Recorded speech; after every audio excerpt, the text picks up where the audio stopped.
Recently, in the past few months, in the past 7 months after the collapse, the people, they decided to stand, and we stood with them. Because the people, they do not want the return of such regime. The regime which prevents girls to go to school. A regime which does not allow the basic and the fundamental rights of human beings. A regime which wants to rule with force and with fear, not actually with compassion, with love, and also with democracy. Therefore, all these things and all these values that they are having, which is completely against the values of the people of Afghanistan, the people decided to stand against it, and we are standing with the people. The girls are resisting to it. The women are resisting to it. And as you remember, when we called for uprising in Afghanistan, in every city in Afghanistan, there were hundreds of people, they came. When they were so much afraid of the Taliban, they were using the element of fear and brutality against them. Thousands and thousands of Afghans outside Afghanistan, they also joined hands to raise their voice against this.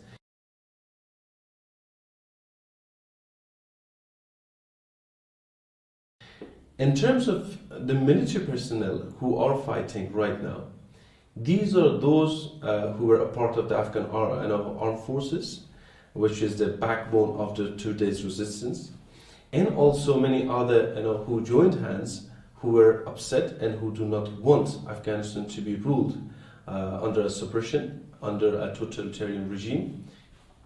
We are not being backed by any sort of a foreign country. We are a genuine group from Afghanistan, based on the generosity of the Afghan people. We are trying to resist and fight for our country, for our freedom and for democracy. So for these reasons, for these values, the people right now, they are having limited resources. Because of the limited resources, the amount of personnel we are having is limited, but the people who want to join, it is tremendous, it's a lot. Currently we are having roughly about 3,000, but we are actually aiming to go beyond that.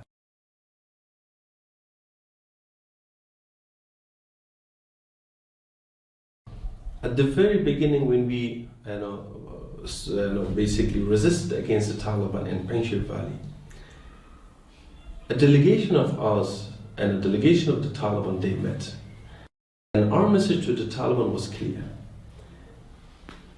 Let's not start another phase of war. Let's end the war and let's start the peace talk. We do not want basically to be the starter of another war. Our message is very clear. Now there is an opportunity for healing, reconciliation, and for peace, and a state building and nation building.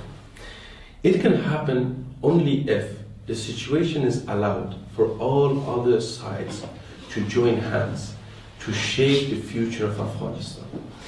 In this regard, you need to be open-minded to understand what is happening, to understand the current situation of Afghanistan, to understand how Afghanistan changed from the 20 years ago.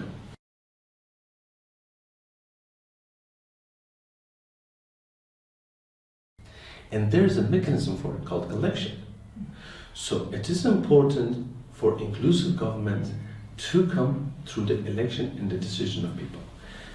If the people decide for the Taliban's government to come in power, I have no issue. The military resistance won't be an option. We will be going to a sort of political opposition.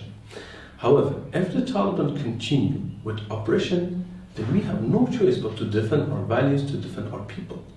Because there are many reports, as you might know, that recently one of them was published in the New York Times. They are killing and they are disappearing and kidnapping the former Afghan forces, the military personnel, whoever worked for the previous government, and it is just on the increase and on the rise. So thousands of people, they disappeared, they have been killed, they have been tortured, and they have been imprisoned, while they actually give amnesty to the people. So it is all a sham, it is a lie. There is no amnesty, there is no safety, and the Taliban are actually pushing and pushing more and more to their extreme belief. So the idea that at the beginning some were saying that Taliban have changed, that these Taliban are Taliban 2.0, we realized that the Taliban 2.0 are much worse than the Taliban 1.